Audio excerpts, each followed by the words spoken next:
Assalamualaikum warahmatullahi wabarakatuh. Selamat siang, salam sejahtera bagi kita semua. Shalom.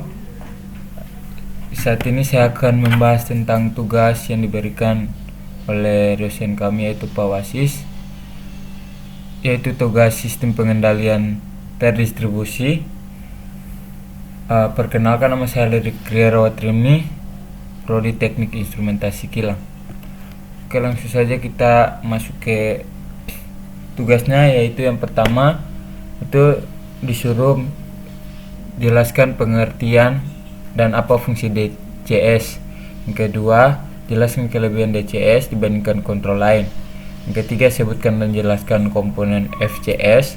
Yang keempat, jelaskan fungsi HMI atau MMI.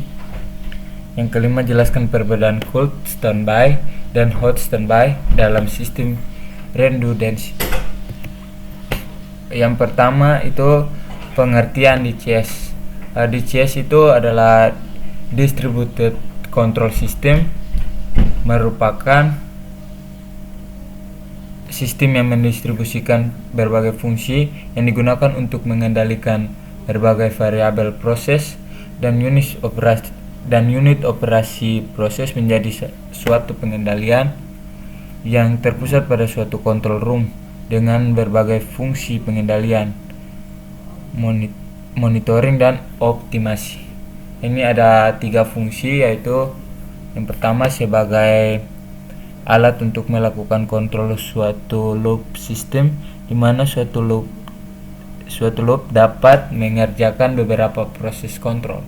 Yang kedua, sebagai pengganti alat kontrol manual dan otomatis yang terpisah-pisah menjadi suatu kesatuan sehingga lebih mudah untuk pemeliharaan dan penggunaannya. Yang ketiga itu sarana pengumpul dan pengolah data agar didapat output proses yang tepat. Langsung aja yang kedua, tugas kedua yaitu jelaskan kelebihan DCS. Yaitu DCS merupakan sistem kontrol yang mampu menghimpun atau mengakuisisi data dari lapangan dan memutuskan akan dia ada apakah data tersebut. Secara singkat, DCS itu ambil data atau baca data plus lakukan pengontrolan berdasar data tersebut. Data-data yang telah diakuisisi atau diperoleh dari lapangan bisa disimpan untuk rekaman atau keperluan masa datang, atau digunakan untuk proses-proses saat itu juga, atau bisa juga digabung dengan data-data dari bagian lain proses untuk kontrol lanjut dari proses yang bersangkutan. Ada juga semua informasi variabel proses dapat ditampilan dalam bentuk GUI atau GUI sesuai keinginan dari pengguna. Yang ketiga itu mempunyai sistem komunikasi data yang redundant. Yang keempat, fungsi kontrolnya terdistribusi. Langsung ke soal ketiga, yaitu sebutkan dan jelaskan apa itu komponen FCS. FCS ini adalah Field Control Station. Station ini digunakan untuk kontrol unit untuk mengendalikan variabel-variabel yang dikendalikan pada proses. Control Station dikenal pula dengan istilah FCS atau Field Control Station. Berikut ini itu adalah komponen-komponen dari FCS, yaitu yang pertama Central Processing Unit atau CPU.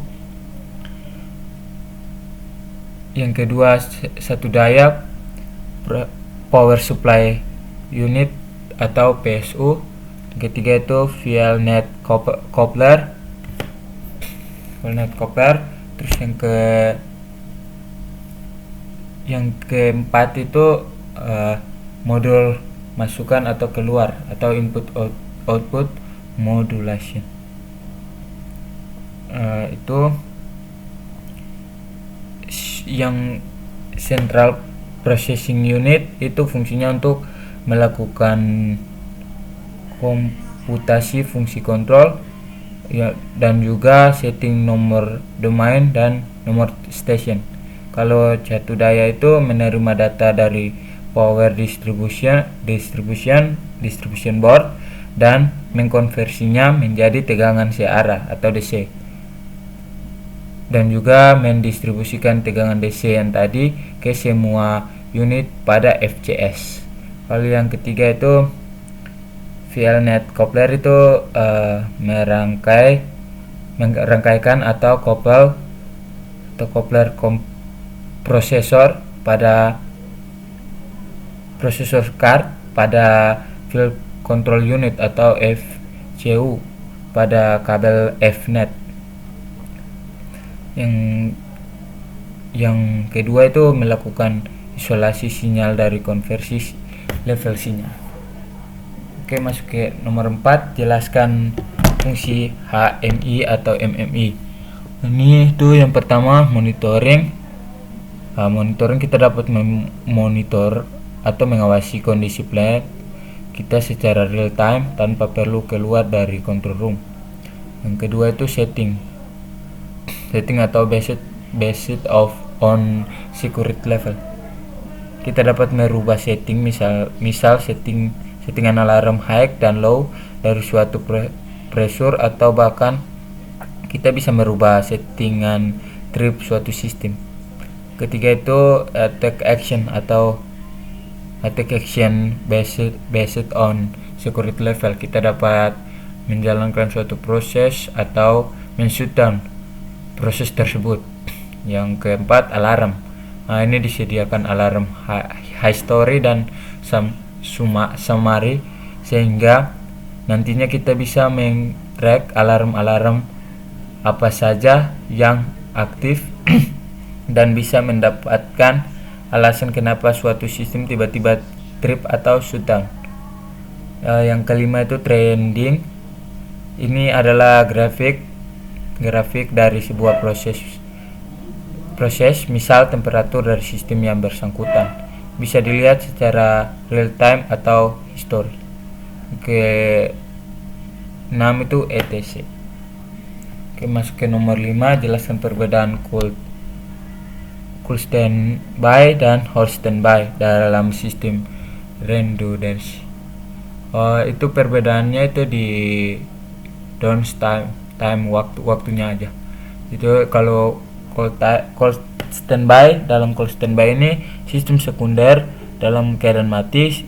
Sistem ini memiliki kelemahan downtime waktu yang lebih besar dibandingkan dengan hot standby.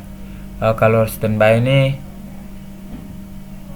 unit sekundernya tidak posisi diam atau mati seperti cold standby, jadi sama-sama menyala dengan semua unit utama. Ya, mungkin itu saja penjelasan dari saya. Kurang lebihnya saya minta maaf. Dan assalamualaikum warahmatullahi wabarakatuh.